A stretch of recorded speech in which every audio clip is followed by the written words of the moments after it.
Hello everyone.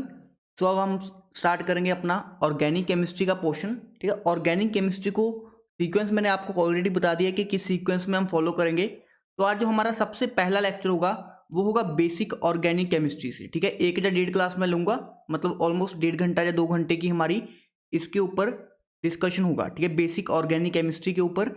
Basic organic chemistry में वो सारी चीज़ें हम डिस्कस करेंगे जो हमारे पास हर एक ऑर्गेनिक कंपाउंड के अंदर यूज़ होती हैं। मतलब बेसिक टू बेसिक टर्म्स भी हम यहाँ पे डिफाइन करेंगे।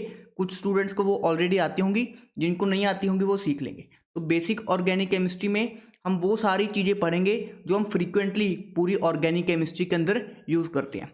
तो क्या क्या कॉन्टेंट्स होंगे आज के लेक्चर के? पहले हम देखेंगे हिस्ट्री के ऑर्गेनिक केमिस्ट्री का मीनिंग क्या होता है, ऑर्गेनिक केमिस्ट्री कहाँ से आई थी। उसके बाद हम डिस्कस करेंगे representation of molecules, representation and classification of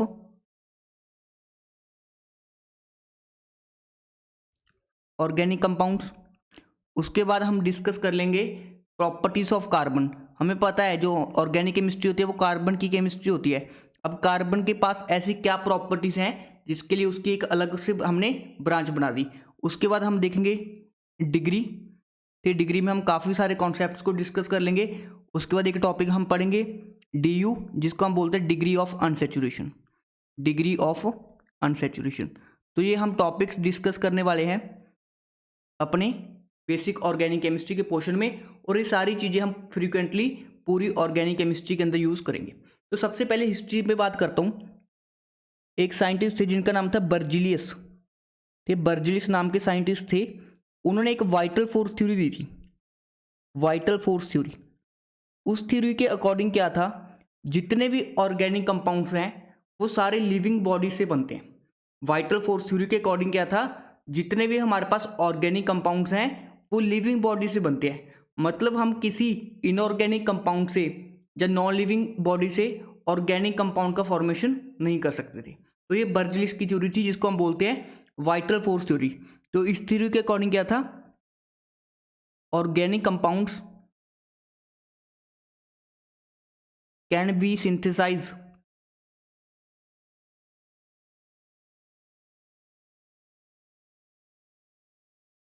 from living bodies only।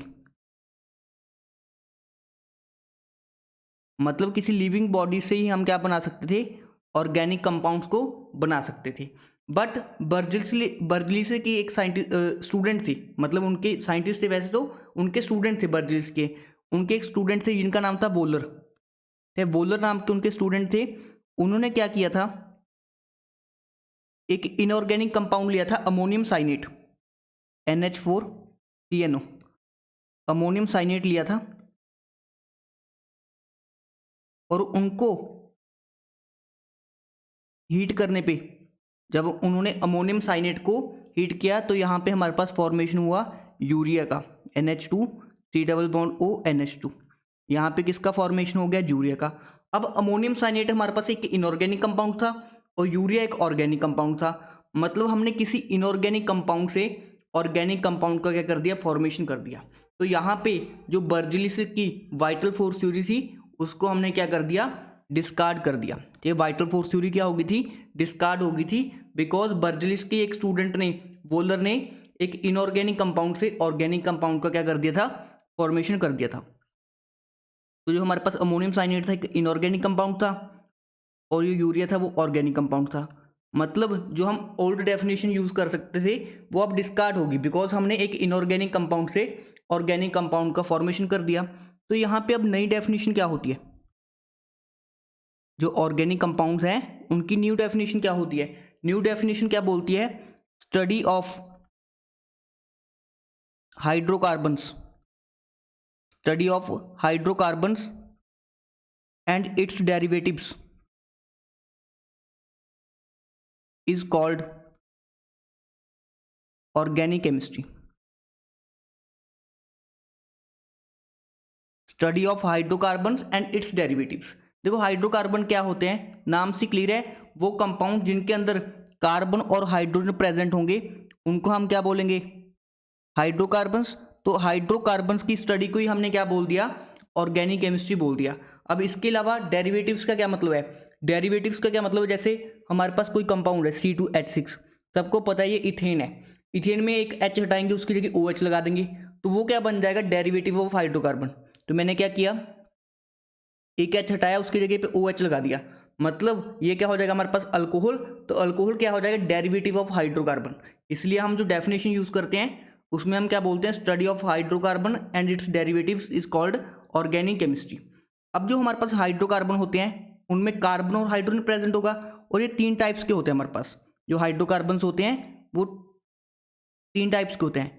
पहले हम 2 क्लासिफिकेशन देखते हैं। एक होता है हमारे पास सैचुरेटेड हाइड्रोकार्बन्स, सैचुरेटेड हाइड्रोकार्बन्स, और दूसरे होते हैं हमारे पास unsaturated hydrocarbons, unsaturated hydrocarbons. Saturated hydrocarbons का क्या मतलब होता है, कार्बन और कार्बन के बीच में सिंगल बॉन्ड प्रेजेंट होगा। सैचुरेटेड का क्या मतलब होता है, कार्बन और कार्बन के बीच में सिंगल बॉन्ड प्रेजेंट होगा। अनसैचुरेटेड का मतलब क्या होता है, या तो कार्बन और कार्बन के बीच में डबल बॉन्ड प्रेजेंट होगा, या कार्बन और कार्बन के बीच में ट्रिपल बॉन्ड प्रेजेंट होगा। मतलब अनसैचुरेटेड का क्या मतलब होता है कि इनके बीच में क्या होंगे, मल्टी बॉन्ड्स प्रेजेंट होंगे, और यहाँ पे क्या होंगे, सिंगल बॉन्ड होंगे। तो ये मीनिंग होता है हमारे पास सैचुरेटेड एंड अनसैचुरेटेड हाइड्रोकार्बन्स का। सैचुरेटेड के एग्जांपल कौन से होते हैं हमारे पास, एल्केन्स, जितने भी एल्केन्स होते हैं वो क्या होते हैं हमारे पास, सैचुरेटेड हाइड्रोकार्बन्स की कैटेगरी में आते हैं, बिकॉज एल्केन्स के अंदर कार्बन और कार्बन के बीच में क्या होता है, सिंगल बॉन्ड प्रेजेंट होता है। जो अनसैचुरेटेड हाइड्रोकार्बन्स होते हैं वो 2 तरह के होते हैं। एक होता है हमारे पास एल्कीन्स, एल्कीन्स क्या होता है, वो कंपाउंड जिनमें कार्बन और कार्बन के बीच में डबल बॉन्ड प्रेजेंट होता है, और एक होता है हमारे पास अल्काइंस, जिनमें कार्बन और कार्बन के बीच में क्या प्रेजेंट होता है, ट्रिपल बॉन्ड प्रेजेंट होता है। अब मैं क्या करता हूँ, एक कंपाउंड लेता हूँ, सपोज करो मैंने कार्बन और कार्बन ले लिया। अब कार्बन हमें पता है टेट्रावेलेंट होता है, कार्बन क्या होता है, टेट्रावेलेंट होता है, तो 4 बॉन्ड्स बनाता है। अब 4 बॉन्ड कैसे फॉर्म करेंगे उसके, देखो एक बॉन्ड तो फॉर्म हो गया कार्बन और कार्बन के बीच में। अब कार्बन के 4 बॉन्ड्स बनाने के लिए 3 बॉन्ड हम किसके बना देंगे, हाइड्रोजन के बना देंगे। तो यहाँ पे हाइड्रोजन अटैच कर दिया, यहाँ पे। अब इस वाले कार्बन के 4 बॉन्ड्स फॉर्म हो गए, इसके भी कर देते हैं। तो हमने जो वैलेंसी पूरी करनी होती है वो किससे करनी होती है, हाइड्रोजन से करनी होती है। तो इसका फॉर्मूला क्या बन जाएगा, C2H6। तो यहाँ पे देखो जितने कार्बन एटम्स हैं उससे डबल हाइड्रोजन और उसमें 2 ऐड कर दिया। मतलब अगर मैं जर्नल फॉर्मूला बताऊँ, CnH2n+2, ये क्या हो जाएगा हमारे पास, general formula of hydrocarbons. Basic चीज़ें हैं बट यहाँ से हम ठीक है सब कुछ सीख के चलेंगे, ठीक है, बेसिक भी सीखेंगे और सारे एडवांस टॉपिक जितने भी ग्रेजुएशन बेस्ड हैं उनको भी हम कवर करेंगे। एल्कीन्स में क्या होता है, कार्बन और कार्बन के बीच में डबल बॉन्ड, तो यहाँ पे बाकी वैलेंसी हम किसकी हेल्प से पूरी करेंगे, हाइड्रोजन की हेल्प से पूरी करेंगे। देखो 2 बॉन्ड्स तो कार्बन और कार्बन के हो गए, तीसरा और चौथा, तो वैलेंसी पूरी होगी। तो इसका फॉर्मूला क्या बन जाएगा, C2H4। तो अगर आप ध्यान से देखो जितने कार्बन एटम्स हैं उससे डबल क्या है हमारे पास, हाइड्रोजन एटम है। तो अगर कार्बन एटम्स हमारे पास N है तो हाइड्रोजन क्या होंगे उससे डबल, तो इनका जनरल फॉर्मूला क्या बन जाएगा, CnH2n। अल्काइंस के केस में क्या होता है, कार्बन और कार्बन के बीच में ट्रिपल बॉन्ड होता है। अब एक बॉन्ड बचा है वो हम हाइड्रोजन से कंप्लीट कर देंगे, तो यहाँ पे फॉर्मूला क्या बन जाएगा, C2H2, और इनका जर्नल फॉर्मूला बन जाएगा CnH2n-2। तो ये होते हैं हमारे पास general formulas of alkanes, alkenes and alkynes. तो बेसिकली जो ऑर्गेनिक केमिस्ट्री होती है वो क्या होती है, स्टडी ऑफ हाइड्रोकार्बन्स। हाइड्रोकार्बन्स क्या होता है, जिनमें कार्बन और हाइड्रोजन प्रेजेंट होता है, और जो हाइड्रोकार्बन्स होते हैं हमारे पास 2 कैटेगरीज में होते हैं, सैचुरेटेड एंड अनसैचुरेटेड। सैचुरेटेड में अल्केन्स आते हैं, अनसैचुरेटेड में अल्कीन्स एंड अल्काइंस आते हैं। तो ये बेसिक चीज़ थी जो सभी को आती होगी। नेक्स्ट जो हम टॉपिक डिस्कस करेंगे that is representation of organic molecule, representation of organic molecules. ठीक है, रिप्रेजेंटेशन को हम कैसे यूज करते हैं, तो बेसिकली हम 4 टाइप की रिप्रेजेंटेशन को यूज करते हैं।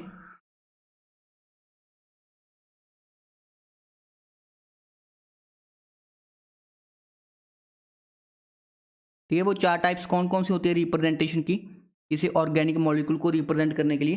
सबसे पहला होता है उसका मॉलिक्यूलर फार्मूला, मॉलिक्यूलर फार्मूला।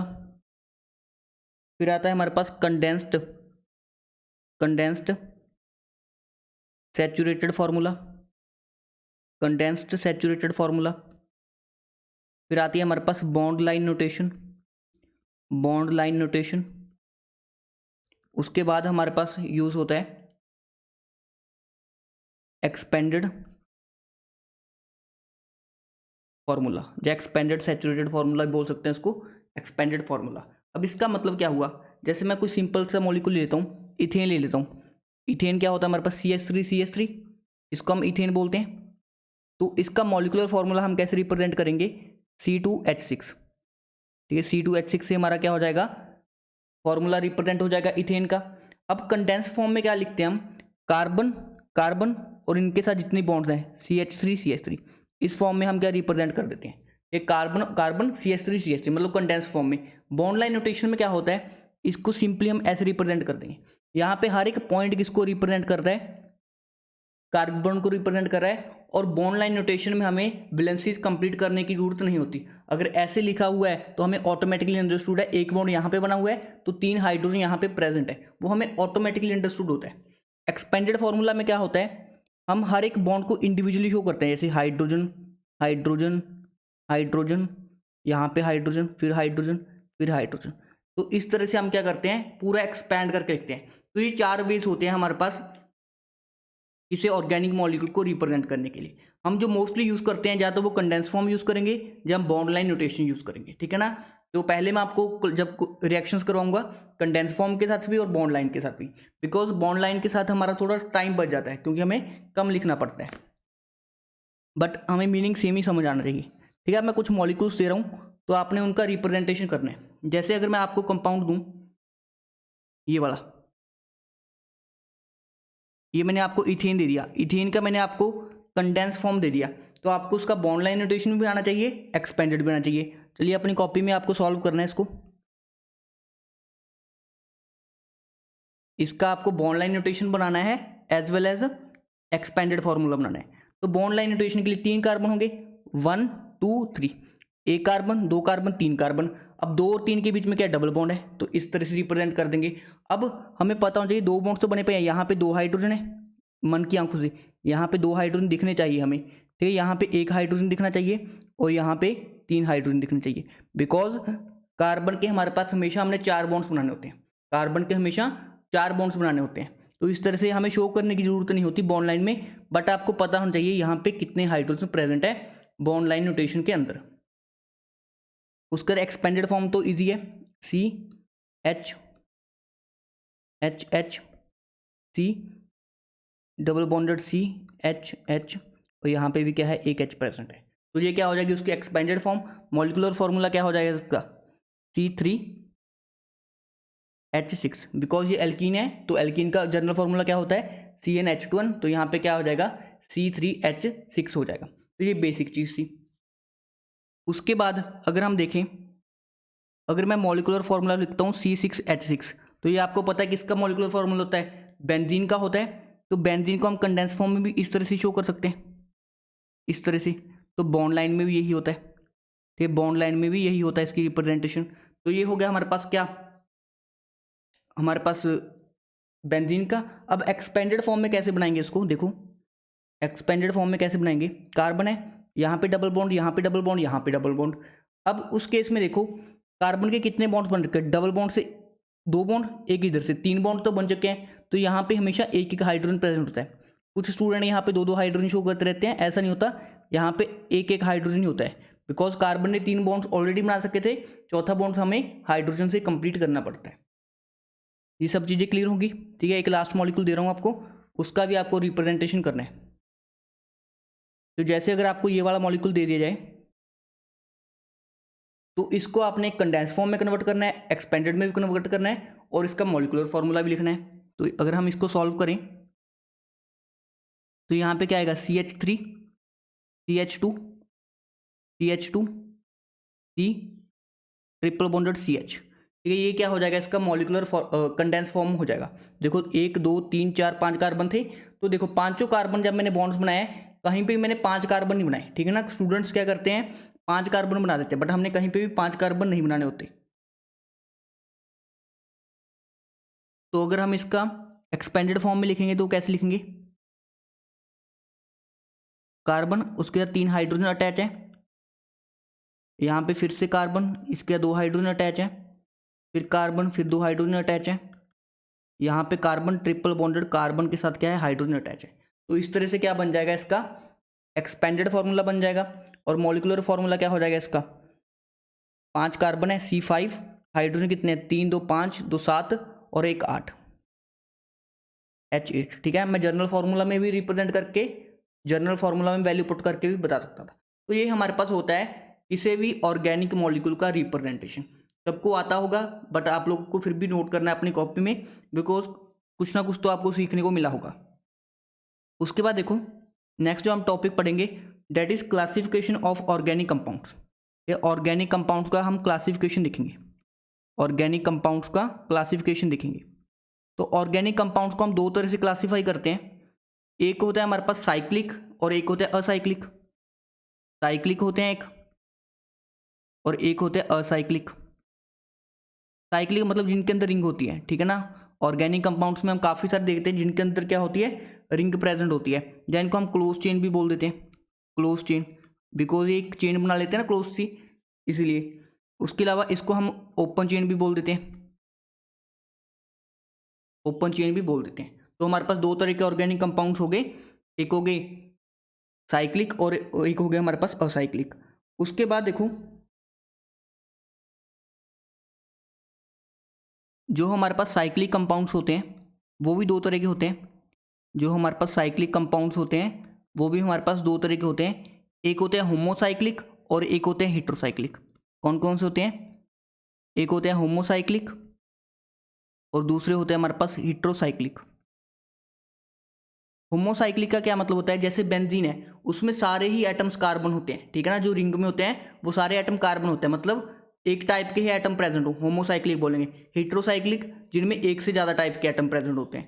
ठीक है, सबके एग्जाम्पल दूंगा, थोड़ा सा वेट कीजिए। होमोसाइक्लिक भी 2 तरह के होते हैं, एक होता है हमारे पास एलिसाइक्लिक,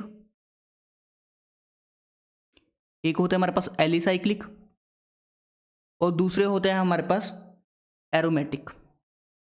एक होता है एलोसाइक्लिक और एक होता है हमारे पास एरोमेटिक। जो हमारे पास एरोमेटिक कंपाउंड्स होते हैं वो भी फर्दर 2 तरह के होते हैं। बेंजीनोइड कंपाउंड, मतलब जिनके अंदर बेंजीन रिंग प्रेजेंट होती है, बेंजीनोइड कंपाउंड। ये बेंजीनोइड कंपाउंड का क्या मतलब है, जिनके अंदर बेंजीन रिंग प्रेजेंट होती है। जैसे हमारे पास ये बेंजीन रिंग होती है तो ये भी बेंजीनोइड कंपाउंड की कैटेगरी में आ जाएगा। अगर हम 2 बेंजीन रिंग को जोड़ देते हैं तो इसको हम क्या बोलते हैं, नेप्थलीन। और अगर हम 3 बेंजीन रिंग को जोड़ देते हैं तो उसको हम बोलते हैं क्या, एंथ्रासीन। तो ये सारे ऑर्गेनिक कंपाउंड्स होते हैं। अगर 2 बेंजीन रिंग्स को जोड़ दिया नेप्थलीन, अगर 3 बेंजीन रिंग को जोड़ दिया एंथ्रासीन। ठीक है, ये सारे नेमिंग तो आपको मैं याद करवा दूंगा, ये वो कोई इशू नहीं है। ये बेंजोनोइड कंपाउंड होते हैं और एक होते हैं हमारे पास नॉन बेंजोनोइड कंपाउंड, मतलब वो एरोमेटिक तो होंगे बट उनके अंदर बेंजीन रिंग प्रेजेंट नहीं होगी। तो ये हमारे पास बेसिक सा क्लासिफिकेशन होता है। अब मैं क्या करूँगा, आपको सबके एग्जाम्पल दूंगा तो आपको याद हो जाएगा कि इस तरह से हम क्या करते हैं, ऑर्गेनिक कंपाउंड्स का क्लासिफिकेशन करते हैं। पहले साइक्लिक और असाइक्लिक, ओपन चेन वाले। ठीक है, साइक्लिक में हमारे पास क्या होते हैं, होमोसाइक्लिक एंड हेट्रोसाइक्लिक। जो होमोसाइक्लिक होते हैं वो भी 2 तरह के होते हैं, एक होता है एलिसाइक्लिक, एक होता है एरोमेटिक। एरोमेटिक फर्दर 2 तरह के होते हैं, एक होते हैं बेंजोनोइड टाइप और एक होते हैं नॉन बेंजोनोइड कंपाउंड्स। अब मैं क्या करूँगा, सबके एग्जाम्पल दूंगा तब आपको क्लैरिटी हो जाएगा। तो हम सबके एग्जाम्पल डिस्कस करते हैं। सबसे पहले असाइक्लिक या ओपन चेन देख लेते हैं। जैसे हमारे पास हाइड्रोकार्बन होते हैं, इथेन हो गया या CH3CH2OH, ठीक है ना। ये अल्कोहल फंक्शनल ग्रुप होता है, मतलब जिनमें भी किसी तरह की कोई रिंग नहीं प्रेजेंट होगी उनको हम क्या बोलेंगे, असाइक्लिक कंपाउंड्स। जैसे ये क्या होता है हमारे पास एल्डिहाइड फंक्शनल ग्रुप होता है। ठीक, सबका आइड दूंगा। तो इस तरह के कंपाउंड्स को हम बोलते हैं असाइक्लिक या ओपन चेन कंपाउंड्स। साइक्लिक में क्या होगा, साइक्लिक रिंग प्रेजेंट होगी, मतलब जिनके अंदर भी रिंग प्रेजेंट होगी। ये लो साइक्लोप्रोपेन हो गया, साइक्लोब्यूटेन हो गया, साइक्लोपेंटेन हो गया। तो इस तरह के कंपाउंड्स को हम बोलते हैं साइक्लिक कंपाउंड्स। साइक्लिक कंपाउंड्स भी हमारे पास 2 तरह के होते हैं, एक होता है होमोसाइक्लिक और एक होता है हेट्रोसाइक्लिक। होमोसाइक्लिक का क्या मतलब है, जैसे ये कंपाउंड बनाया मैंने, इसमें पांचों के पांचों एटम्स क्या है, कार्बन है, मतलब जो रिंग फॉर्म कर रहे हैं पांचों एटम्स क्या है, कार्बन है, इसलिए इनको हम क्या बोलते हैं, होमोसाइक्लिक। होमोसाइक्लिक मतलब जिसमें सिर्फ कार्बन ही प्रेजेंट होंगे। ठीक है, वो रिंग कंपाउंड जिसके अंदर सिर्फ कार्बन प्रेजेंट होंगे, ठीक है, उनको हम बोलेंगे होमोसाइक्लिक। हेट्रोसाइक्लिक में क्या होगा, कोई हेट्रो एटम प्रेजेंट होगा, ठीक है ना। हेट्रोसाइक्लिक कंपाउंड्स में क्या होगा, हेट्रो एटम प्रेजेंट होगा। हेट्रो एटम क्या होता है, जिसके ऊपर लोन पेयर होता है। कोई एक्स एलिमेंट को हम हेट्रो बोलेंगे अगर उसके ऊपर क्या प्रेजेंट है, लोन पेयर प्रेजेंट है। जैसे मैं आपको एग्जांपल देता हूँ, ये वाला कंपाउंड होता है हमारे पास, ठीक है। यहाँ पे ऑक्सीजन के ऊपर दो दो लोन पेयर्स होते हैं। इस कंपाउंड का नाम याद कर लेना, इसको हम बोलते हैं फुरान। क्या बोलते हैं, फुरान, ठीक है। उसके बाद ये वाला कंपाउंड आपको याद करना है कि यहाँ पे भी सल्फर के ऊपर दो दो लोन पेयर होते हैं, इसको हम बोलते हैं थायोफीन। क्या बोलते हैं इसको, थायोफीन। उसके अलावा ये वाला कंपाउंड याद कर लेना, ये इसको हम क्या बोलते हैं, पिरिडीन। क्या बोलते हैं इसको, पिरिडीन। उसके अलावा ये वाला भी याद कर लेना, ठीक है, इसको हम बोलते हैं पायरोल, ठीक है। तो आपकी नेमिंग भी यहीं से स्टार्ट होगी। इस तरह के कंपाउंड्स के नाम हमें याद होने चाहिए। होमोसाइक्लिक मतलब सारे के सारे जो रिंग फॉर्म कर रहे हैं वो कार्बन्स होंगे। हेट्रोसाइक्लिक मतलब यहाँ पे क्या होगा, कोई हेट्रो एटम प्रेजेंट होगा रिंग के अंदर। अब एरोमेटिक कंपाउंड्स क्या होते हैं हमारे पास, दो तरह के होते हैं। एक होता है बेंजीनोइड, जिनके अंदर बेंजीन होगी। ये एरोमेटिक कंपाउंड्स तो पता होगा ना आपको कौन से होते हैं, जो हक्कल रूल को फॉलो करते हैं, ठीक है। एरोमेटिक कंपाउंड्स कौन से होते हैं, फॉलो हक्कल्स रूल, ठीक है। वो भी हम डिस्कस करेंगे जीओसी के अंदर। और जो हमारे पास एरोमेटिक कंपाउंड्स होते हैं वो दो तरह के होते हैं, बेंजीनोइड एंड नॉन बेंजीनोइड। मतलब एरोमेटिक तो होंगे और उनके साथ साथ उनके अंदर बेंजीन रिंग प्रेजेंट होगी। इसका नाम होता है बेंजीन, इसका नाम होता है नेप्थलीन, और इसका नाम होता है एंथ्रासीन। क्या ये चीज़ें आपको क्लियर होगी। इनके अंदर बेंजीन रिंग प्रेजेंट है, इसलिए इनको हम बोलेंगे बेंजीनोइड कंपाउंड्स। और दूसरे होते हैं हमारे पास नॉन बेंजीनोइड कंपाउंड्स, जिनके अंदर बेंजीन रिंग प्रेजेंट नहीं होगी। जैसे ये कंपाउंड बना रहा हूँ मैं, 1 2 3, तो जैसे ये कंपाउंड बना दिया मैंने, तो ये वाला कंपाउंड भी क्या है हमारे पास, एरोमेटिक है। एरोमेटिक क्या होता है वो सब पता चल जाएगा आपको, बट यहाँ पे बेंजीन रिंग प्रेजेंट नहीं है, यहाँ पे तो 7 मेंबर की रिंग प्रेजेंट है। तो यहाँ पे ये कंपाउंड एरोमेटिक तो है बट नॉन बेंजीनोइड की कैटेगरी में आ जाएगा। आई होप आप लोग को क्लियर हो चुका होगा। बिल्कुल बेसिक बेसिक चीज़ें बताई हैं मैंने आपको कि कंपाउंड को क्लासिफिकेशन कैसे करते हैं। ये सबसे पहले हमने देखा हिस्ट्री, उसके बाद हमने देखा न्यू डेफिनेशन क्या है, उसके बाद हमने रिप्रेजेंटेशन, और उसके बाद क्लासिफिकेशन। अब मैं आपको आइडिया देता हूँ फंक्शनल ग्रुप का। अब मैं आपको किसका आइडिया देता हूँ, फंक्शनल ग्रुप। ये फंक्शनल ग्रुप क्या होता है, ये एक एटम भी हो सकता है, सिंगल एटम, या ग्रुप ऑफ एटम्स हो सकता है, जो किसी कंपाउंड की प्रॉपर्टीज को डिसाइड करता है। तो या तो ये सिंगल एटम हो सकता है या ग्रुप ऑफ एटम्स हो सकता है। सिंगल एटम और group of atoms which describes the properties of organic compound। या तो ये सिंगल एटम होगा या ग्रुप ऑफ एटम्स होगा जो ऑर्गेनिक कंपाउंड्स की प्रॉपर्टीज को बताएगा। जैसे कार्बन, अगर कार्बन के बीच में सिंगल बॉन्ड प्रेजेंट है, जैसे इथेन का एग्जांपल ले लूँ, जब कार्बन और कार्बन के बीच में सिंगल बॉन्ड प्रेजेंट होता है उनको हम क्या बोलते हैं, एल्केन्स बोलते हैं। क्या बोलते हैं, एल्केन्स बोलते हैं। अगर सेकंड एग्जांपल लें, अगर कार्बन और कार्बन के बीच में डबल बॉन्ड प्रेजेंट होगा तो उनको हम क्या बोलेंगे, एल्कीन्स। तो एल्कीन्स भी अपने आप में एक फंक्शनल ग्रुप्स ही हैं। अगर कार्बन और कार्बन के बीच में ट्रिपल बॉन्ड प्रेजेंट होगा, इनको हम बोलते हैं अल्काइंस। कार्बन और कार्बन के बीच में ट्रिपल बॉन्ड प्रेजेंट होगा तो उनको हम बोलेंगे एल्काइन। फोर्थ देखो, मैंने क्या किया, इथेन में से एक अल्केन में से एक एच हटाया, उसकी जगह पे OH लगा दिया। अल्केन में से H हटाया, उसकी जगह OH लगा दिया, तो ये कौन सा फंक्शनल ग्रुप बन जाता है, अल्कोहल फंक्शनल ग्रुप बन जाता है। एल्केन में से एक H हटाया फिर से मैंने, और उसकी जगह पे SH लगा दिया। SH लगाने पे ये कौन सा फंक्शनल ग्रुप बन जाता है, थायोल्स बन जाते हैं। कौन से फंक्शनल ग्रुप बन जाते हैं, थायोल्स। उसके बाद देखो सिमिलरली मैंने एक कार्बन हटाया, उसकी जगह पे X लगा दिया। X कोई भी हेलोजन हो सकता है, X कोई भी हेलोजन हो सकता है। तो यहाँ पे फ्लोरीन, क्लोरीन, ब्रोमीन, आयोडीन कुछ भी हो सकता है। तो ये हमारे पास किसका फॉर्मेशन कर लेंगे, हलाइड्स का, मतलब अल्काइल हलाइड का फॉर्मेशन हो जाएगा। यहाँ अल्काइल हलाइड का फॉर्मेशन हो जाएगा। सबको चीज़ें क्लियर है, बेसिक बेसिक थी, सबको आती होंगी ऑलरेडी, बट जिनको नहीं आती होंगी उनको नोट करनी है। उसके बाद देखो सेवंथ, अगर हम हमारे पास एल्डिहाइड कीटोन्स वाली बात कर लेते हैं, अगर C डबल बॉन्ड O है सी डबल बॉन्ड O है, उसके एक साइड तो आर ग्रुप अटैच है। आर ग्रुप मतलब अल्काइल ग्रुप, आर मतलब अल्काइल ग्रुप, मतलब कोई भी हम कार्बन चेन अटैच कर सकते हैं, CH3 CH2, ठीक है। इस तरह से कोई भी एक ग्रुप अटैच कर सकते हैं, उनको हम क्या बोलते हैं, अल्काइल ग्रुप्स। जहाँ हम अराइल ग्रुप भी अटैच कर सकते हैं। अराइल ग्रुप मतलब बेंजीनिंग टाइप, इस तरह से इसको हम फिनाइल बोल देते हैं, ठीक है। इसको हम क्या बोल देते हैं, फिनाइल, ठीक है। एक स्टूडेंट्स के मन में बहुत कंफ्यूजन होता है कि फिनाइल क्या होता है और बेंजीन क्या होता है, ठीक है। दोनों के बीच में डिफरेंस होता है, ठीक है ना। कभी हम इसको ये वाला कंपाउंड क्या है, बेंजीन है। ये वाला कंपाउंड क्या है, बेंजीन है, हमें पता है, ठीक है। बेंजीन का फॉर्मूला क्या होता है, C6H6। बेंजीन का फॉर्मूला क्या होता है, C6H6।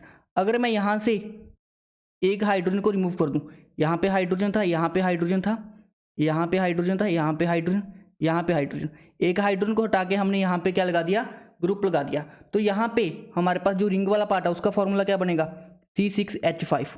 C6H5 को हम क्या बोलते हैं, फिनाइल बोलते हैं। इसको हम क्या बोलते हैं, फिनाइल बोलते हैं। मतलब जब हम एक कार्बन को हटाकर, ठीक है, उसकी जगह पे कोई ग्रुप लगा देते हैं तो उसको हम क्या बोलते हैं, फिनाइल, ठीक है ना। तो जैसे ये है कंपाउंड, तो अब इसको बेंजीन नहीं बोलेंगे, ठीक है ना, बोल देते हैं बेंजीन, बट ये कौन सा ग्रुप है, फिनाइल ग्रुप है। बिकॉज हमने एक कार्बन को हटा के, सॉरी एक हाइड्रोजन को हटा के उसकी जगह पे कोई ग्रुप लगा दिया। तो अगर आपसे बोल दिया जाए बेंजीन का फॉर्मूला क्या होता है, C6H6, फिनाइल का फॉर्मूला क्या होता है, C6H5। तो दोनों में बेसिक सा डिफरेंस आपको क्लियर होना चाहिए। उसके बाद देखो CH3 C double bond OH, ठीक है। अगर C डबल बॉन्ड O के एक साइड R ग्रुप है और एटलीस्ट एक साइड H है तो इसको हम बोलेंगे एल्डिहाइड। तो ये कौन सा फंक्शनल ग्रुप हो जाएगा, एल्डिहाइड। या आप सिंपल लिखो RC डबल बॉन्ड OH, ठीक है, ये भी एल्डिहाइड हो जाएगा। या दोनों तरफ H हो जाए तब भी चलेगा, दोनों तरफ H हो जाए तब भी ये क्या होगा, एल्डिहाइड होगा। मतलब एल्डिहाइड के लिए C डबल बॉन्ड O के एटलीस्ट वन साइड क्या होना चाहिए, हाइड्रोजन होना चाहिए। उसके बाद देखो अगर दोनों तरफ कोई आर ग्रुप अटैच है, C डबल बॉन्ड O के दोनों तरफ कोई आर ग्रुप अटैच है तो इसको हम बोलते हैं कीटोन फंक्शनल ग्रुप। जैसे CH3 C double bond O CH3, इसका नाम होता है एसीटोन, तो ये भी क्या होगा, कीटोन की कैटेगरी में आ गया, और इसका नाम क्या होता है फेमसली, एसीटोन। 9th देखो अगर C डबल बॉन्ड O के एक साइड हम OH ग्रुप अटैच कर दें, C double bond O OH, तो ये कौन सा फंक्शनल ग्रुप होता है हमारे पास, कार्बोक्सिलिक एसिड होता है। तो ये कौन सा फंक्शनल ग्रुप होगा हमारे पास, कार्बोक्सिलिक एसिड। अगर R C double bond O के दोनों तरफ OR अटैच हो जाए, यहाँ पे OH था, यहाँ पे OR अटैच है, जब C double bond O OR हो तो इसको हम बोलते हैं एस्टर। कौन सा फंक्शनल ग्रुप होगा ये, ester. For example CH3 C double bond O OCH3, तो ये कौन सा फंक्शनल ग्रुप है हमारे पास, एस्टर फंक्शनल ग्रुप है, ठीक है। 11th हम डिस्कस करते हैं यहाँ पे।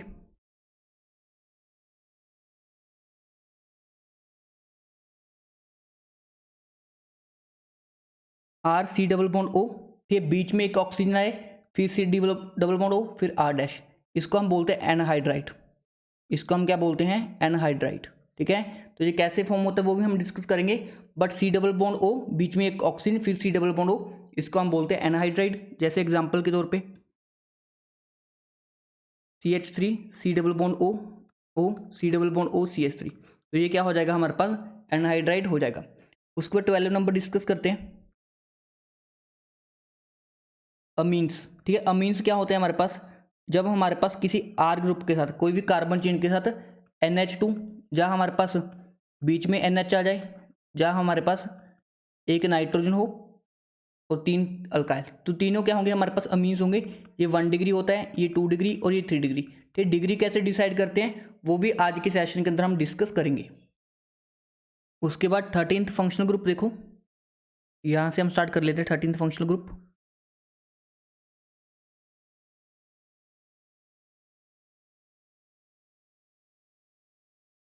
अगर हमारे पास RC डबल बॉन्ड O है, सेम कार्बोनिल ग्रुप है, RC डबल बॉन्ड O को हम क्या बोलते हैं, कार्बोनाइल ग्रुप।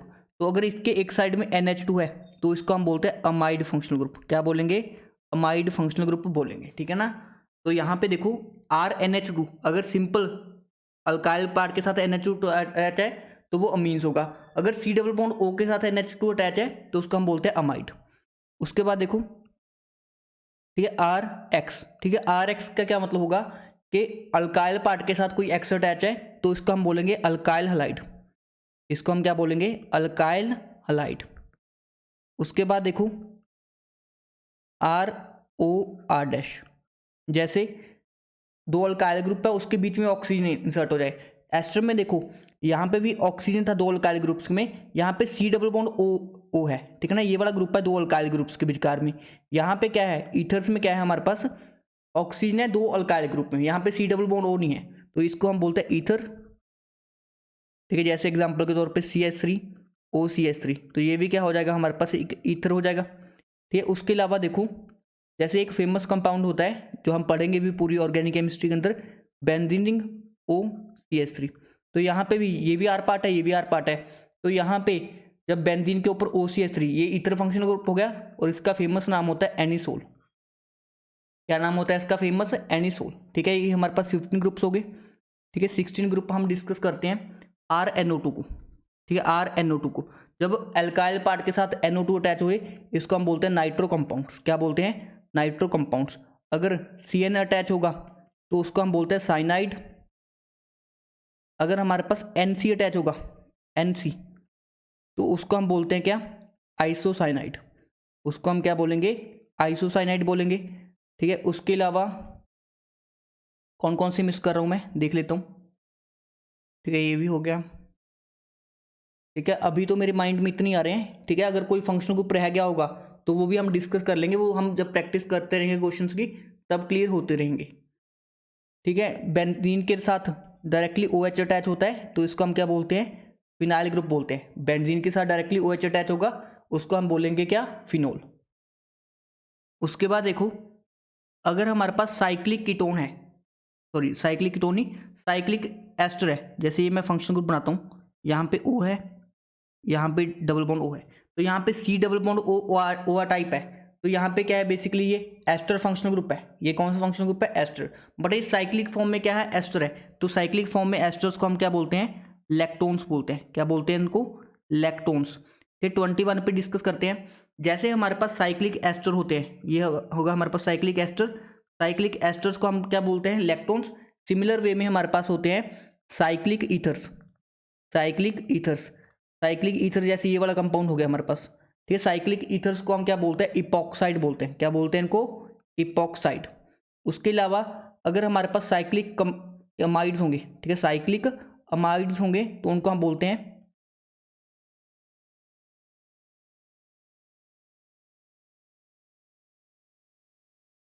ये एक सेकंड,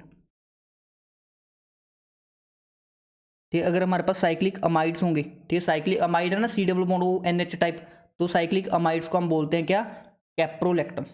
कैप्रोलैक्टम। तो ये सब चीज़ें आपको ध्यान रखनी है। देखो इतने ही फंक्शनल ग्रुप्स हैं, हमें देखते ही हमें किसी कंपाउंड को देख कर ही हमें पता चल जाना चाहिए इसके अंदर कौन कौन से फंक्शनल ग्रुप्स प्रेजेंट है। तो ये जितने मैंने आपको करवाए हैं, कितने करवाए हैं? अराउंड 22 करवाए हैं, तो ये सब आपकी टिप्स पे होनी चाहिए, ठीक है। बिकॉज ये सारे हमारे चैप्टर्स हैं, जैसे alcohol, phenol ethers, aldehyde ketone, carboxylic acid, ठीक है। अमीन्स हो गया, अमीन्स में हम किसका पढ़ेंगे? अमीन्स प्लस अमाइड्स का डिस्कशन करेंगे।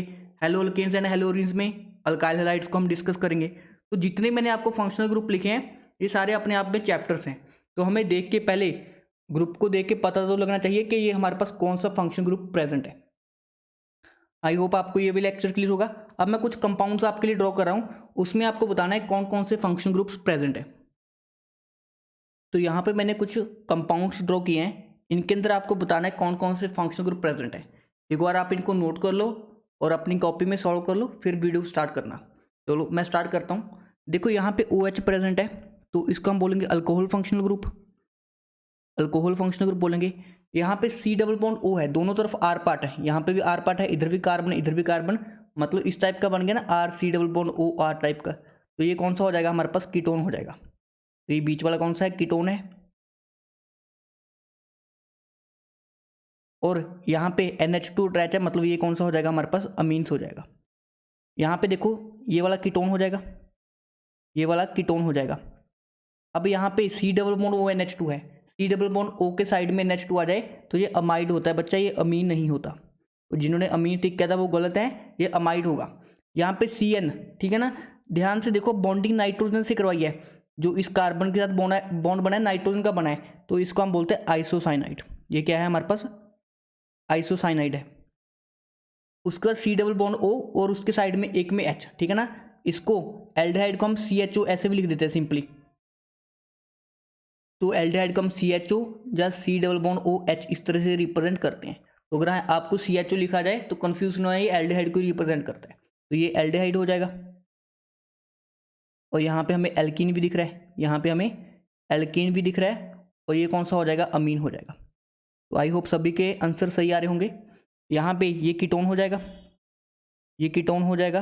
कार्बन के साथ हैलोजन जुड़ा है, अल्काइल हैलाइड हो जाएगा, अल्काइल हैलाइड हो जाएगा।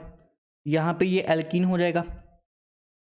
अब यहाँ पे देखो बॉन्डिंग कार्बन के थ्रू हो रही है, तो इसको हम बोलेंगे साइनाइड, ठीक है, इसको हम बोलेंगे क्या, साइनाइड। यहाँ पे ये वाला लिखना भूल गया था मैं, जब भी C डबल बॉन्ड O के एक साइड हैलोजन आ जाए, इसको हम बोलते हैं असाइल क्लोराइड। कौन सा बोलते हैं, असाइल क्लोराइड, क्योंकि यहाँ पे क्लोरीन है। इन जनरल हम क्या बोलते हैं इनको, असाइल हैलाइड्स, या एसिड हैलाइड्स भी बोल देते हैं, या असाइल हैलाइड्स बोल दो, ठीक है, एक ही बात है। उसका लास्ट वाला कंपाउंड देखो, यहाँ पे नाइट्रोजन के साथ 3 मिथाइल ग्रुप्स अटैच है, तो यहाँ पे कायदे से मुझे पॉजिटिव बना देना चाहिए। जब भी नाइट्रोजन वैसे 3 बॉन्ड्स बनाता है, बट अगर नाइट्रोजन के ऊपर पॉजिटिव चार्ज आ जाए तो वो 4 बॉन्ड्स फॉर्म कर लेता है। तो यहाँ पे ये क्या हो जाएगा हमारे पास, अमीन हो जाएगा, ये एल्डिहाइड हो जाएगा,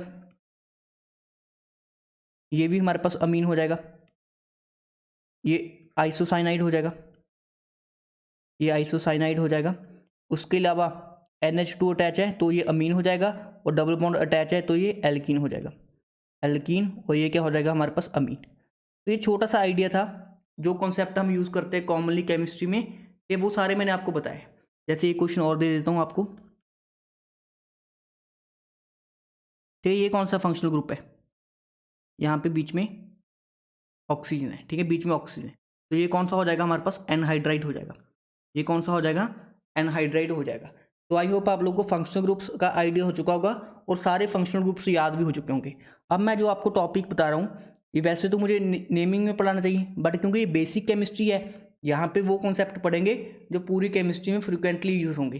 तो मैं आपको बता रहा हूँ important common names, important common names, ठीक है। अगर आपने ऑर्गेनिक केमिस्ट्री अपनी एकदम बढ़िया करनी है, तो आपको ये सारे कंपाउंड्स के नाम याद होने चाहिए। पहला, अगर बेंजीन है, ठीक है, इसको हम बोलते हैं बेंजीन, इसको हम क्या बोलते हैं, बेंजीन। अगर बेंजीन के ऊपर लग जाए CH3, इसको हम बोलते हैं क्या, टॉलिन, इसको हम क्या बोलेंगे, टॉलिन। अगर बेंजीन के ऊपर लग जाए NH2, तो इसको हम बोलेंगे एनिलीन, क्या बोलेंगे इसको, एनिलीन। अगर बेंजीन के ऊपर लग जाए OH, तो इसको हम बोलेंगे फिनोल। अगर बेंजीन के ऊपर लग जाए कीटोन ग्रुप, ठीक, कीटोन ग्रुप मतलब C double bond O CH3, इसको हम बोलते हैं एसिटोफिनोन, क्या बोलेंगे इसको, एसिटोफिनोन। अगर बेंजीन है, यहाँ पे भी C डबल बॉन्ड O, फिर से बेंजीन रिंग आ जाए, मतलब है तो ये कीटोन ग्रुप भी, बट यहाँ पे दोनों तरफ क्या है, बेंजीन रिंग है, तो इसका नाम होता है बेंजोफिनोन, ठीक है ना, बेंजोफिनोन। उसके बाद देखो, अगर हमारे पास बेंजीन के ऊपर एल्डिहाइड ग्रुप लग जाए, एल्डिहाइड CHO, जहाँ उसको इस तरह से भी शो कर सकता है वो, benzene C double bond O OH, ठीक है ना, तो इसको हम बोलते हैं बेंजल्डेहाइड, क्या बोलेंगे इसको, बेंजल्डेहाइड। अगर बेंजीन के ऊपर एसिड ग्रुप लग जाए, एसिड ग्रुप का क्या मतलब होता है, C double bond O OH, इसको हम बोलते हैं बेंजोइक एसिड, इसको हम बोलेंगे क्या, बेंजोइक एसिड। सपोज करो ये हमारे पास फिनोल है, ये हमारे पास फिनोल है, ठीक है, फिनोल जहाँ पे हमारे पास कोई ग्रुप अटैच होता है, छोटा सा बेसिक बताता हूँ, वैसे तो पता होगा आप लोग को। अगर यहाँ पे हमारे पास कोई ग्रुप अटैच है, सपोज करो बेंजीन के यहाँ पे कोई ग्रुप अटैच है, तो जो पहले कार्बन्स होते हैं ये वाली पोजीशंस को हम क्या बोलते हैं, ऑर्थो पोजीशंस।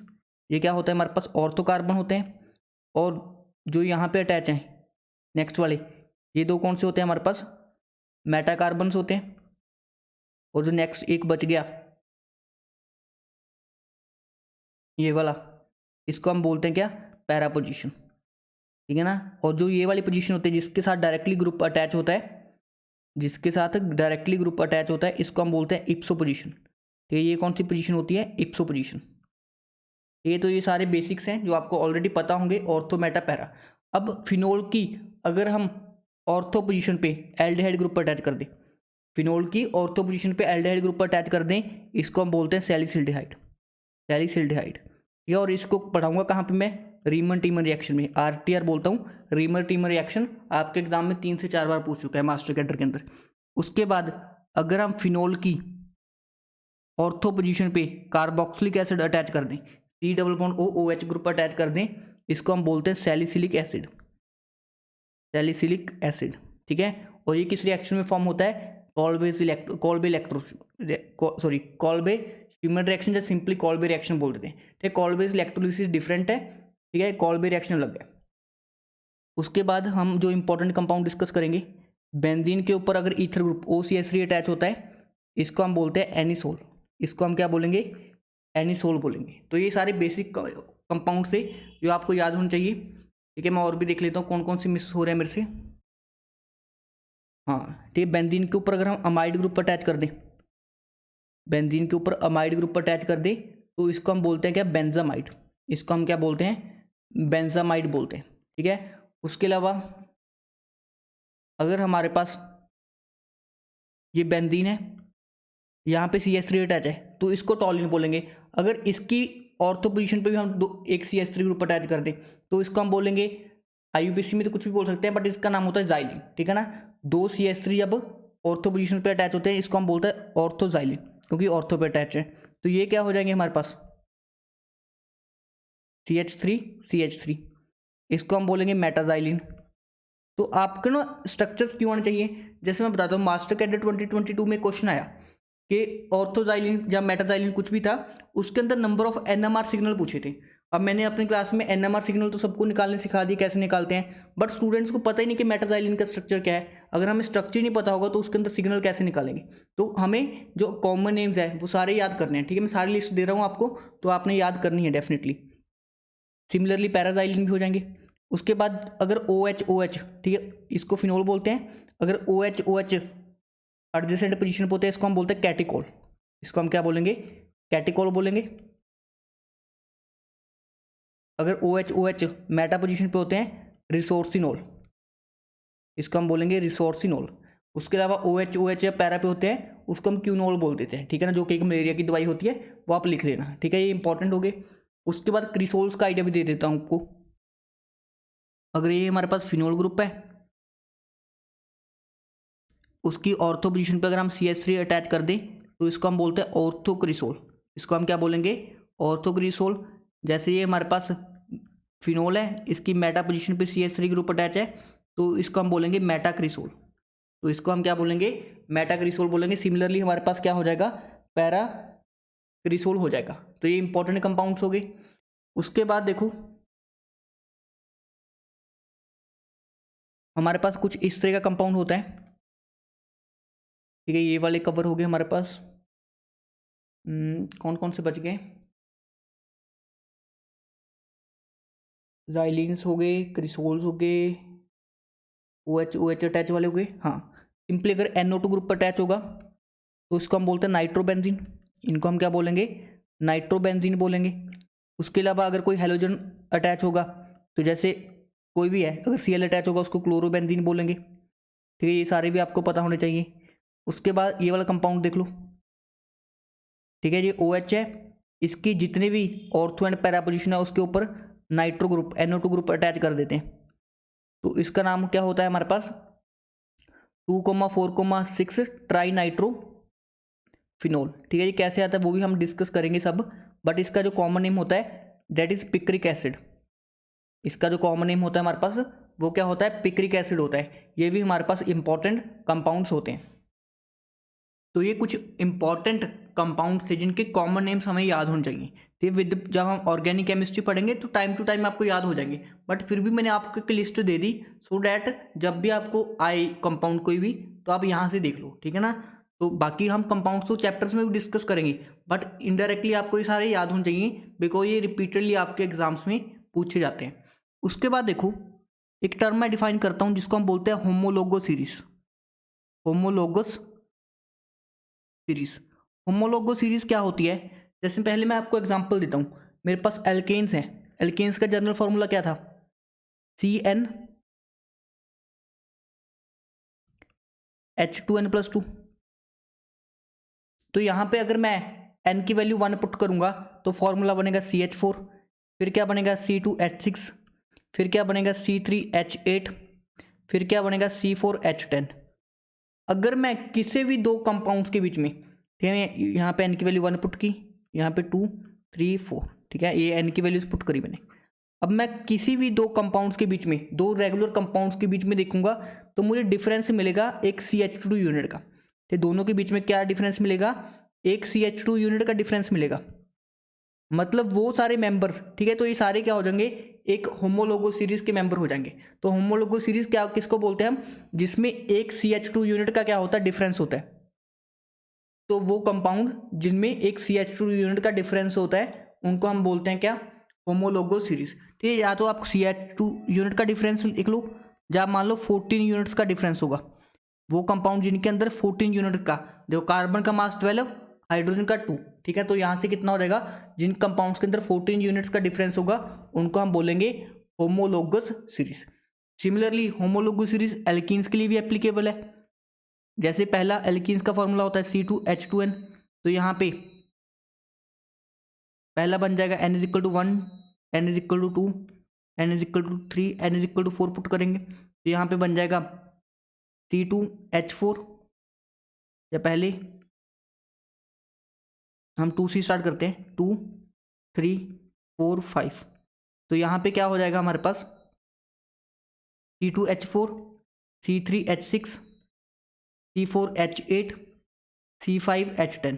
तो कोई भी दो कंपाउंड्स ले लो आप, कोई भी दो कंपाउंड्स ले लो, इनके बीच में एक CH2 यूनिट का क्या है, डिफरेंस है। कोई भी दो कंपाउंड्स ले लो, इनके बीच में क्या है, एक CH2 यूनिट का डिफरेंस है, इसलिए ये भी क्या हो जाएंगे हमारे पास, होमोलोगो सीरीज के मेंबर हो जाएंगे। तो जितने भी सारे कंपाउंड जिनके अंदर CH2 यूनिट का डिफरेंस होगा वो सारे क्या होंगे, होमोलोगो सीरीज को बिलोंग करेंगे। सिमिलरली अल्काइंस भी हो जाएंगे, सिमिलरली हमारे पास अल्काइंस भी हो जाएंगे। उसके अलावा हम बात करें अल्कोहल्स की, ठीक, अल्कोहल्स का जनरल फार्मूला क्या बनेगा, आप मुझे बताओ अल्कोहल्स का जनरल फार्मूला क्या बनेगा। हमने क्या किया था, एल्केन में से एक H हटाया था, हम क्या करते हैं, यहाँ पे देखो एल्केन में से एक H हटाते हैं, उसकी जगह OH लगाते हैं, मतलब 2n+2 था, 2n+1 कर देंगे और साथ में H ऐड कर देंगे, OH ऐड कर देंगे, तो इनका फार्मूला होता है CnH2n+1। ठीक है, एक H यहाँ से रिमूव कर दिया और उसकी जगह पे क्या लगा दिया, OH लगा दिया, तो इनको हम क्या बोलते हैं, अल्कोहल्स का जनरल फार्मूला। तो अगर आप यहाँ पे भी n की वैल्यूज पुट करते रहोगे, वो भी आपस में क्या बनेंगे, होमोलोगो सीरीज बनेंगे। उसको एक कार्बोक्सिलिक एसिड ले लेते हैं, उनका जनरल फार्मूला क्या आ जाएगा, हम एक हाइड्रोजन हटाएंगे, उसकी जगह पे क्या लगा देंगे, COOH ग्रुप अटैच कर देंगे, तो इनका फार्मूला क्या बन जाएगा, CnH2n+1 COOH। इसलिए तो हम बोलते हैं स्टडी ऑफ हाइड्रोकार्बन्स, ये क्या है, प्योर हाइड्रोकार्बन्स है जिनमें कार्बन और हाइड्रोजन है। और study of hydrocarbon and it's derivatives, derivatives का क्या मतलब है कि हाइड्रोकार्बन ही एक हाइड्रोजन हटा के कोई ग्रुप लगा देते हैं तो वो क्या हो जाते हैं, डेरिवेटिव्स ऑफ हाइड्रोकार्बन, और वही हम पूरी ऑर्गेनिक केमिस्ट्री के अंदर डिस्कस करते हैं। ठीक, कितने भी ग्रुप्स का हम जनरल फार्मूला बना सकते हैं। अब मुझे सब सारे को लिखाने की जरूरत नहीं है, अब जिसका भी बनाना होगा आपको वहाँ से हाइड्रोजन हटाओ और वो ग्रुप को अटैच कर दो, तो वहाँ से क्या बन जाता है, हमारे पास जनरल फार्मूला बन जाता है। आई होप आप लोग को होमोलोगो सीरीज का आइडिया हो चुका होगा कि होमोलोगो सीरीज क्या होती है। उसके बाद देखो, मैंने बोला आपको कि हम ऑर्गेनिक केमिस्ट्री के अंदर कार्बन की स्टडी करते हैं। अब कार्बन इतना इंपॉर्टेंट क्यों है कि हमने कार्बन के लिए स्पेशल से अलग से ऑर्गेनिक केमिस्ट्री एक ब्रांच बना दी, तो कार्बन में कुछ स्पेशल तो होगा। ठीक, कार्बन के अगर हम कैरेक्टरिस्टिक्स देखें, कार्बन में कुछ स्पेशल होगा, तभी तो उसके लिए हमने एक अलग से पूरी ब्रांच बना दी, ठीक है ना। बाकी सारे एलिमेंट्स के लिए इनऑर्गेनिक केमिस्ट्री, कार्बन के लिए स्पेशली ऑर्गेनिक केमिस्ट्री, तो कार्बन में कुछ खास तो होगा। तो पहली प्रॉपर्टी होती है, कार्बन क्या होता है, टेट्रावेलेंट होता है। Carbon is tetravalent in nature, carbon is tetravalent in nature. ठीक, टेट्रावेलेंट का क्या मतलब होता है, कार्बन 4 बॉन्ड्स बनाता है, ये तो सबको पता है। ठीक, कार्बन क्या बनाता है, 4 बॉन्ड्स बनाता है, ठीक है। सबसे पहला पॉइंट कैसे बनाता है वो भी देख लो। कार्बन की इलेक्ट्रॉनिक कॉन्फ़िगरेशन क्या होती है, 1s2 2s2 2p2। ये इसका एटॉमिक नंबर कितना होता है, 6 होता है। अगर मैं एक्साइटेड स्टेट की वो बनाऊँ तो पहले ग्राउंड स्टेट बना देता हूँ। ये ग्राउंड स्टेट की इलेक्ट्रॉनिक कॉन्फ़िगरेशन हो जाएगी वैलेंस शेल की। अब मैं एक्साइटेड स्टेट में, ठीक है, ये इलेक्ट्रॉन यहाँ पे जंप कर जाता है, ये एक्साइटेड स्टेट में जो 2s का इलेक्ट्रॉन है वो 2p में जंप कर जाता है और एक्साइटेशन करवाने के लिए हमें कोई एनर्जी की रिक्वायरमेंट नहीं होती, बिकॉज ये एक्साइटेशन रूम टेम्परेचर पे होता है। अब इसके पास 4 अनपेड इलेक्ट्रॉन्स होते हैं, इसलिए ये कितने बॉन्ड फॉर्म करता है, 4 बॉन्ड फॉर्म करता है। तो पहली बात, कार्बन टेट्रावेलेंट होता है। दूसरा पॉइंट, कार्बन के पास टेंडेंसी होती है जिसको हम बोलते हैं क्या, कैटिनेशन की प्रॉपर्टी। ये क्या बोलते हैं उसको, property of catenation, property of catenation. Catenation क्या होती है, हमारे पास सेल्फ लिंकिंग प्रॉपर्टी होती है, मतलब एक कार्बन दूसरे कार्बन के साथ जुड़ जुड़ के एक लॉन्ग चेन्स फॉर्म कर लेता है, तो इसकी सेल्फ लिंकिंग प्रॉपर्टी होती है कि आपस में कार्बन चेन्स क्या होती हैं, कनेक्ट होती रहती हैं थ्रू इस तरह से, ये लॉन्ग चेन्स का फॉर्मेशन हो जाता है। इसलिए ऑर्गेनिक कंपाउंड्स में कार्बन के क्या है, बहुत सारे लाखों करोड़ों की गिनती में क्या है, कंपाउंड्स है। थर्ड जो हमारे पास इंपॉर्टेंट चीज़ है, ये पहला हो गया हमारे पास टेट्रावेलेंट है, कैटिनेशन की प्रॉपर्टी है, ये मल्टी बॉन्ड्स का फॉर्मेशन कर लेता है, ये मल्टी बॉन्ड्स का फॉर्मेशन कर लेता है। ठीक है, आपने देखा होगा कार्बन सिंगल बॉन्ड कार्बन भी अटैच होते हैं, ये 3 वैलेंसीज दिखा रहा हूँ। ठीक है, कार्बन डबल बॉन्ड कार्बन भी फॉर्म करता है, कार्बन ट्रिपल बॉन्डेड कार्बन भी फॉर्म करता है, इस तरह के कंपाउंड भी एग्जिस्ट करते हैं। बस आपको क्या दिखाना होता है, कार्बन के 4 बॉन्ड्स दिखाने होते हैं। तो कार्बन के पास मल्टी बॉन्ड्स बनाने की भी क्या होती है, टेंडेंसी होती है, इसलिए काफ़ी सारे कंपाउंड्स क्या करता है, ये फॉर्म करता है। उसके अलावा कार्बन ना ही ज़्यादा इलेक्ट्रोनेगेटिव है, मतलब ज़्यादा इलेक्ट्रॉन देना भी नहीं चाहता, ना ही इलेक्ट्रॉन लेना चाहता है, मतलब नाइदर इलेक्ट्रोनेगेटिव नॉर इलेक्ट्रोपॉजिटिव, इसीलिए ये क्या करता है, कोवलेंट बॉन्ड्स को इजी फॉर्म कर लेता है। तो फोर्थ पॉइंट क्या है, carbon is neither electronegative nor electropositive, तो इट फॉर्म्स कोवलेंट बॉन्ड्स। ठीक है, कोवलेंट बॉन्ड्स का क्या कर लेता है, ये फॉर्मेशन कर लेता है। तो ये सब चीज़ें थी प्रॉपर्टी ऑफ कार्बन। उसके अलावा कार्बन टेट्रावेलेंट स्ट्रक्चर्स को फॉर्म करता है, जो कि काफ़ी क्या होते हैं, स्टेबल होते हैं। ये पॉइंट्स आपको डेफिनेटली क्लियर होने चाहिए। अब हम ऑर्गेनिक केमिस्ट्री क्यों पढ़ते हैं, ऑर्गेनिक केमिस्ट्री क्यों पढ़ते हैं, हमने ऑर्गेनिक केमिस्ट्री चलो दे दिया हमें सिलेबस में मास्टर कैडर के या लेक्चर कैडर के, तो हम पढ़ते क्यों हैं ऑर्गेनिक केमिस्ट्री। ठीक है, इसका कोई इंपॉर्टेंस होगा ना लाइफ के अंदर। जैसे आप मेडिसिन देखते हो, ठीक है ना, मेडिसिन देखते हो, तो मेडिसिन के ऊपर हमें कुछ, ठीक है, कंपाउंड्स ड्रॉ किए होते हैं, ठीक है, नाम लिखे होते हैं उनके, वो सारे क्या है, ऑर्गेनिक कंपाउंड्स है। मतलब मेडिसिन इंडस्ट्री होगी, ड्रग इंडस्ट्रीज होगी। ठीक है, ड्रग्स और मेडिसिन में थोड़ा सा डिफरेंस होता है, वो भी आपको मैं क्लियर करूंगा। जैसे एक आप यूज़ करते हो एस्पिरिन, ठीक है ना, एस्पिरिन आप यूज़ करते हो ना, इसका फॉर्मूला ये होता है, ये वाला फॉर्मूला होता है उसका। तो ये भी क्या होता है हमारे पास, हम डेली लाइफ में यूज़ करते हैं एस्पिरिन गोली को। ठीक है, तो ये भी क्या होता है हमारे पास, ऑर्गेनिक कंपाउंड्स होता है। ठीक है, और क्या क्या इंपॉर्टेंस है, हमें एग्जाम में 15 या 10-15 मार्क्स की ऑर्गेनिक केमिस्ट्री आती है, मास्टर कैडर में मार्क्स भी लेने हैं। ठीक है, तो काफ़ी ज़्यादा इंपॉर्टेंस होती है। जैसे हम पॉलीमर्स पढ़ेंगे, ठीक है, पॉलीमर्स पढ़ेंगे, तो पॉलीमर्स में क्या होगा, हमारे पास रबर्स को हम डिस्कस करते हैं। ठीक है, रबड़ स्ट्रॉन्ग रबड़ होना चाहिए, कैसे रबड़ होना चाहिए। ठीक है, उसके अलावा पॉलीथीन्स को पढ़ते हैं। ठीक है, पॉलीथीन्स क्या होते हैं, बेसिकली पॉलीमर्स होते हैं जो हम यूज़ करते हैं ना पॉलीथीन्स डेली लाइफ में, वो भी ऑर्गेनिक केमिस्ट्री का पार्ट होता है। ठीक है, हमारी ह्यूमन बॉडी को, ठीक है ना, ह्यूमन बॉडी को अच्छे से समझने के लिए भी हम क्या होना चाहिए, ऑर्गेनिक केमिस्ट्री। जैसे डीएनए आरएनए होते हैं, डीएनए हो गया, आरएनए हो गया, ठीक, उन सब में भी क्या होते हैं, केमिस्ट्री इन्वॉल्व होती है। वो बायोकेमिस्ट्री का पार्ट है, बट वहाँ पे केमिस्ट्री तो इन्वॉल्व है ना, बिल्कुल। तो यहाँ पे और उसके अलावा ये और क्या क्या इंपॉर्टेंस होते हैं, जैसे अल्कोहल्स है। ठीक है, अल्कोहल्स तो क्या करते हैं, किसी भी कंट्री की जीडीपी में काफ़ी इंपॉर्टेंस रोल करते हैं अल्कोहल्स, तो वो भी ऑर्गेनिक केमिस्ट्री का पार्ट है। ठीक है ना, तो सारे अल्कोहल्स क्या नहीं होते, कंज्यूमेबल नहीं होते। ठीक है, सबको हम कंज्यूम नहीं कर सकते, बट कुछ को कर सकते हैं। अगर हमें नॉलेज है ऑर्गेनिक केमिस्ट्री की, तभी हमें पता लगा पाए ना कि कौन सा कंज्यूम कर सकते हैं, कौन सा नहीं। तो ये सारा क्या होता है, ऑर्गेनिक केमिस्ट्री की इंपॉर्टेंस होती है, जो हमें प्रैक्टिकल लाइफ में सबसे इंपॉर्टेंट मार्क्स। ठीक है, हमारे 12 या 15 मार्क्स आएंगे पेपर के अंदर, मास्टर कैडर के अंदर 12 to 15 क्वेश्चंस, तो हमने वो भी लेने हैं। तो ये सारी क्या होती है हमारे पास, ऑर्गेनिक केमिस्ट्री की इंपॉर्टेंस होती है। उसके बाद देखो, एक टर्म डिफाइन कर रहा हूँ मैं, जिसको हम बोलते हैं हाइब्रिडाइजेशन।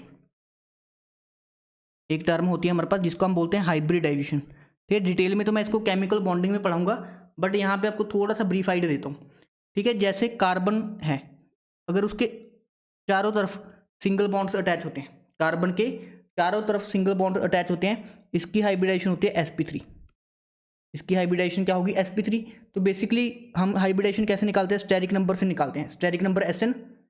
तो स्टेरिक नंबर का फॉर्मूला क्या होता है हमारे पास, sigma bonds plus lone pair, ये number of sigma bonds plus lone pairs. अब यहाँ पे सिग्मा बॉन्ड्स कितने बनेंगे, हर एक सिंगल बॉन्ड क्या होता है, सिग्मा बॉन्ड होता है। तो एक बात याद करनी है आपको, जितने भी सिंगल बॉन्ड्स होते हैं वो क्या होते हैं, सिग्मा होते हैं। अगर हमारे पास डबल बॉन्ड है कोई, तो उसमें एक सिग्मा होगा एक पाई होगा। और अगर हमारे पास ट्रिपल बॉन्ड होगा तो उसमें एक सिग्मा दो पाई होंगे। उसके अलावा अगर हमारे पास दो कंपाउंड्स के बीच में चार बॉन्ड्स बन रहे हैं, ठीक है, आपके सिलेबस में नहीं है, ऑर्गेनोमेटालिक में पढ़ाऊंगा, तो उसमें एक सिग्मा होता है, दो पाई होते हैं और एक डेल्टा बॉन्ड होता है, ठीक है ना। तो डेल्टा बॉन्ड क्या होता है, ये सब मैं आपको ऑर्गेनोमेटालिक केमिस्ट्री में पढ़ाऊंगा। उसके बाद देखो स्टेरिक नंबर हम कैसे कैलकुलेट करते हैं, 4 + 0 तो 4 आ गया। अगर स्टेरिक नंबर 4 होता है तो उसकी हाइब्रिडाइजेशन होती है sp3। अगर स्टेरिक नंबर होता है 3 तो हाइब्रिडाइजेशन होती है sp2। अगर स्टेरिक नंबर होता है 2 तो उसकी हाइब्रिडाइजेशन होती है sp। मतलब अगर कोई भी कार्बन डबल बॉन्ड से अटैच होगा इस तरह से, और हमने इस कार्बन की हाइब्रिडाइजेशन निकालनी है, तो डबल बॉन्ड से अटैच है तो मन में आ जाना चाहिए sp2, ठीक है ना। बट हम पूरे रूल से भी निकालेंगे, तो डबल बॉन्ड आती है हमें sp2 याद करना है। उसके बाद देखो अगर हम एक कार्बन को देखें, इसके सिग्मा बॉन्ड कितने हैं, 1 2 3, तो 3 सिग्मा बॉन्ड्स हैं और लोन पेयर 0 है, तो इसका स्टेरिक नंबर कितना आ जाएगा, 3 आ जाएगा।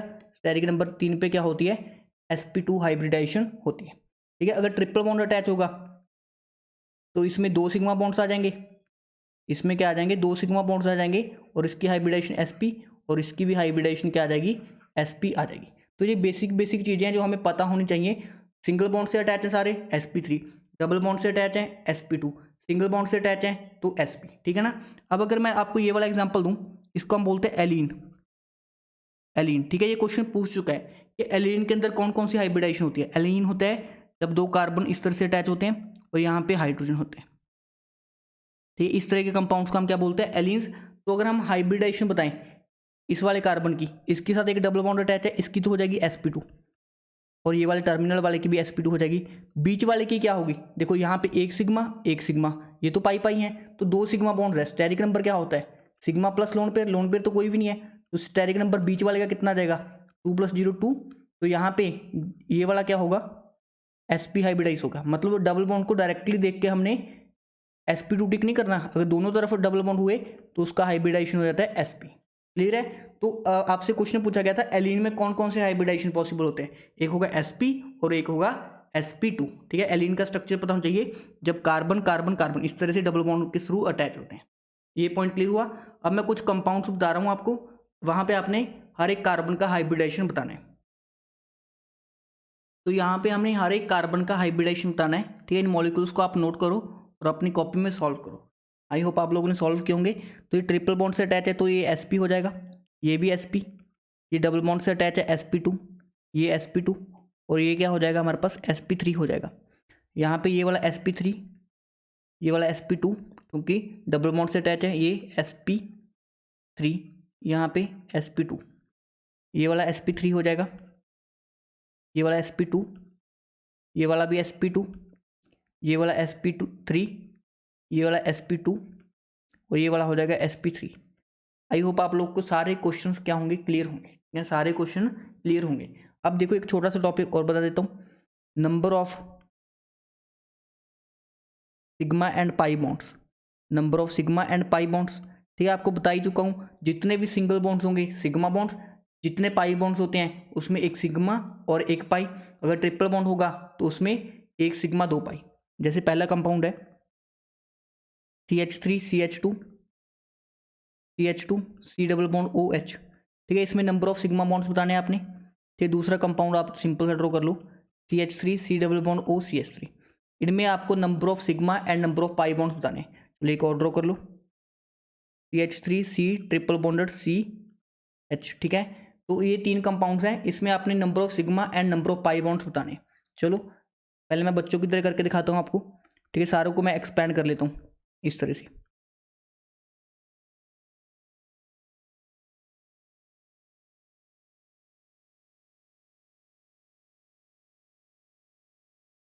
ठीक है, इस तरह से कर लेता हूँ, मैं दिखा देता हूँ कौन कौन से सिग्मा है।